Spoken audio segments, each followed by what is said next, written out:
पुण्यात्माओं, हमने परमात्मा प्राप्ति करनी है। मनुष्य जीवन का मूल उद्देश्य प्रभु पाना ही है। यदि हम इसके हटकर कोई भी कार्य करते हैं, वो तो पशु भी कर रहे हैं, पक्षी भी कर रहे हैं। सभी अपने बच्चे उत्पन्न करते हैं, उनमें मोह ममता, उनके बारे में चिंतित, फिर मृत्यु, सभी ऐसे ही चल रहे हैं। यदि हमने मनुष्य जीवन पाकर परमात्मा प्राप्ति नहीं की, यानी सतलोक नहीं पहुंचे, फिर चाहे हम यहाँ पर प्रधानमंत्री बन जावा और चाहे देव पद प्राप्त कर लें, हमारी दुर्गति नहीं मिट सकती। जब ये प्राणी मां के पेट में था,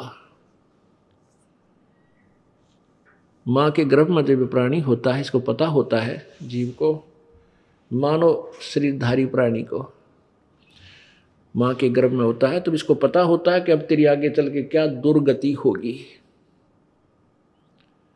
तेरा क्या बुरा हाल होगा। और ये दुर्गति किस कारण से हुई? कि मैंने भक्ति भगवान की नहीं किसी मनुष्य जीवन में। तो अब वो बार बार कहता है, परमात्मा मैं आपकी भक्ति करूंगा, एक बार इस नरक से मुझे बाहर कर दे भगवान, मैं तुझे कभी नहीं भूलूंगा। अब मुझे सब पता चल गया मैं ऐसे क्यों दुखी हुआ। और फिर जब ये बच्चा बाहर आ जाता है, बाहर आते ही ये 3 इंजेक्शन लगा दिए जाते हैं काल द्वारा। रजगुण ब्रह्मा, सतगुण विष्णु, तमगुण शिव जी, इन तीनों अपने पुत्रों को एक एक गुण से युक्त कर रखा है। और इनके अंदर से निकल रहा प्रभाव ऑटोमेटिकली प्रत्येक प्राणी पर प्रभावित कर रहा है, सब पे इफेक्टिव है। अब जैसे ब्रह्मा विष्णु महेश कहीं भी रहें, उनसे निकल रहा गुण प्रत्येक प्राणी को जो है ना प्रभावित कर रहा है। अब जैसे ब्रह्मा विष्णु महेश अपने लोकों में रहते हैं, इनके अलग अलग राजधानियां हैं। ब्रह्मा लोक अलग है, विष्णु जी का लोक अलग है, शिव जी का लोक अलग है। स्थान, लोक माने स्थान, देश। अब जैसे एक मकान में रसोई होती है, किचन, भोजनालय, और उसमें मिर्चों का छोंक लगता है, मिर्च डाल दी छोंक में, तो वो वहां से उसका जो प्रभाव है छोंक का,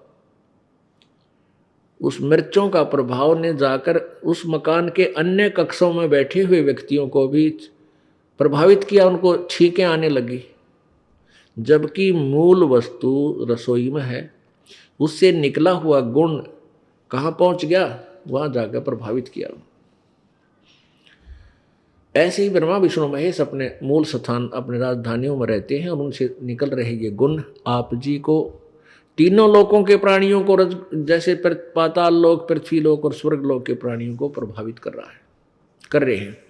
तो जो ही ये बालक मां के पेट से बाहर आता है, इसको इन तीनों गुणों के ऑटोमेटिक इंजेक्शन लग जाते हैं, ये अचेत हो जाता है, इसको कुछ याद नहीं रहता।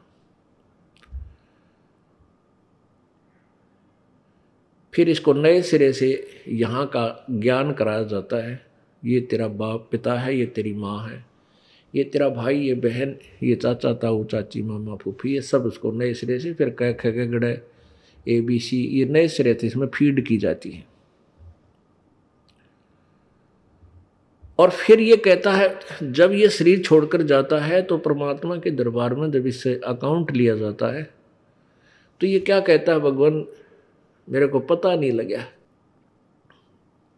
मुझे ज्ञान नहीं हुआ कि मुझे क्या करना चाहिए था, भक्ति करनी चाहिए थी या नहीं थी। तो परमात्मा उलाहने में नहीं रहते, परमात्मा ये भी कसर नहीं छोड़ते। प्रत्येक गांव में, प्रत्येक नगर में, पूरी पृथ्वी पर कोई भी प्राणी ऐसा नहीं जो इस बात से अपरिचित हो भगवान की भक्ति करनी चाहिए, परमात्मा ने याद करो।